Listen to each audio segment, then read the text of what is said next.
Hello grey മീഡിയസിലേക്ക് സ്വാഗതം. വൃഷഭ മോഹൻലാൽ ചിത്രം. മോഹൻലാൽ തെലുങ്കിൽ നായകനായി അഭിനയിച്ച ബ്രഹ്മാണ്ഡ ചിത്രം, ഒപ്പം വമ്പൻ ബഡ്ജറ്റിൽ ഇറങ്ങിയ ഈ ഒരു ചിത്രം ആദ്യ ദിനം പ്രതീക്ഷയ്ക്കൊത്ത് ഉയർന്നില്ല എന്നുള്ളതാണ് എടുത്തു പറയാനുള്ളത്.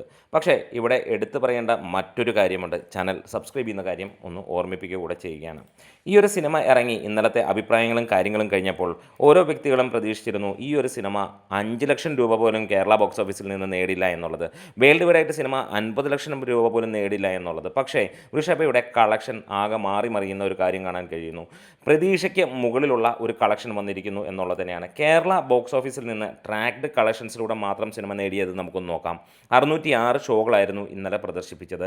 22,278 ടിക്കറ്റുകൾ വിറ്റുപോയി എന്നുള്ളത് അതൊരു ഹ്യൂജ് ടിക്കറ്റ് വിൽപ്പന തന്നെയാണ്. ഒരു തെലുങ്ക് സിനിമ, മോഹൻലാൽ എന്നുള്ളൊരു ഫാക്ടർ ഒഴിച്ചു നിർത്തിയാൽ ഈ ഒരു സിനിമയുടെ നെഗറ്റീവ്, കട്ട നെഗറ്റീവ് തന്നെയാണ് സിനിമയ്ക്ക് റിവ്യൂ ആയി വന്നത്.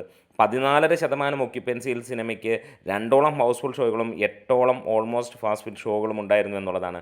36,59,000 രൂപ വന്നു എന്ന് ട്രാക്കേഴ്സ് പുറത്തുവിടുന്നു. അതായത് സിനിമയ്ക്ക് 40 ലക്ഷം രൂപയ്ക്ക് മുകളിൽ കേരള ബോക്സ് ഓഫീസിൽ നിന്ന് നേടാൻ കഴിഞ്ഞു എന്ന് പറഞ്ഞാൽ അതൊരു വലിയ കളക്ഷൻ എമൗണ്ട് തന്നെയാണ് എന്ന് പറയേണ്ടി വരും. കാരണം ഇവിടെ പ്രതീക്ഷിച്ചിരുന്നത് 10 ലക്ഷം രൂപയ്ക്ക് താഴെ വരുള്ളൂ എന്നുള്ളതാണ്. കാരണം അത്ര നെഗറ്റീവ് ആയിട്ടുള്ള ഒരു റിവ്യൂ ആണ് സിനിമയ്ക്ക് വന്നത്. ഒരു മലയാളിക്കും, അതായത് മോഹൻലാൽ ആരാധകർക്ക് പോലും ഇഷ്ടപ്പെടാത്ത ഒരു ചിത്രം ഇത്രത്തോളം ആരാധകർ അല്ലെങ്കിൽ ആളുകൾ കാണണമെങ്കിൽ ഒറ്റ പേര്, അത് മോഹൻലാൽ. നമുക്കറിയാം ഇവിടെ റിലീസ് ചിത്രങ്ങൾ ഒരുപാട് വന്നിട്ടും, നല്ല ചിത്രങ്ങൾ വന്നിട്ടും തികച്ച് 1 കോടി തികയ്ക്കാത്ത മലയാള സിനിമയാണ് എന്നുള്ളത് നമുക്കറിയാം. അവിടെ ഒരു അന്യഭാഷയിൽ നിന്ന് അട്ടർ ഫ്ലോപ്പ് എന്നുള്ള ലെവലിൽ മോഹൻലാലിൻ്റെ ഒരു സിനിമ വരികയും അതിന് 40 ലക്ഷം രൂപ നേടാൻ കഴിഞ്ഞിട്ടുണ്ടെങ്കിൽ അത് ഗംഭീരം തന്നെയാണ്. ഇന്ന് സിനിമയുടെ ഷോ കൗണ്ടുകൾ 110ഓളമായി കുറഞ്ഞു എന്നത് ട്രാക്കേഴ്സ് കാണിക്കുകയും ചെയ്യുന്നു.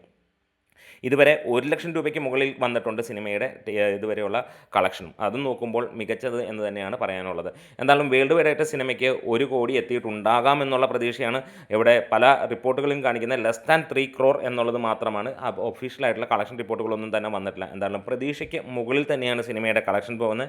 ഒറ്റ കാര്യം, അത് ഫാക്ട് എന്നുള്ളത് കൊണ്ട്. വേറെ ഏതെങ്കിലും ഒരു നടൻ്റെ എത്ര നല്ല ചിത്രമാണെങ്കിൽ പോലും ഈ ഒരു റേഞ്ചിലാണ് വരുന്നതെങ്കിൽ നമുക്ക് കാണാറുണ്ട് ഇതിൻ്റെയൊക്കെ താഴെ തന്നെ പോകാറുള്ളൂ. പെർസെൻറ്റേജ് വെച്ച് നോക്കുകയാണെങ്കിൽ അത്രയും അട്ടർ ഫ്ലോപ്പ് എന്ന് വിധി എഴുതിയ ചിത്രത്തിന് 40 ലക്ഷം രൂപയ്ക്ക് മുകളിൽ, ഒരു പക്ഷേ കേരള ബോക്സ് ഓഫീസിൽ നിന്ന് 50 ലക്ഷം രൂപ എന്നുള്ളത് വലിയ ഒരു റെക്കോർഡ് തന്നെയായിരിക്കും ഈ ഒരു സിനിമയെ സംബന്ധിച്ചിടത്തോളം. കാരണം അത്ര മോശം റിവ്യൂ ആയതുകൊണ്ട്. അപ്പം കാത്തിരിക്കുന്നു നിങ്ങളുടെ വിലയേറിയ കമൻസുകൾക്കും കാര്യങ്ങൾക്കും.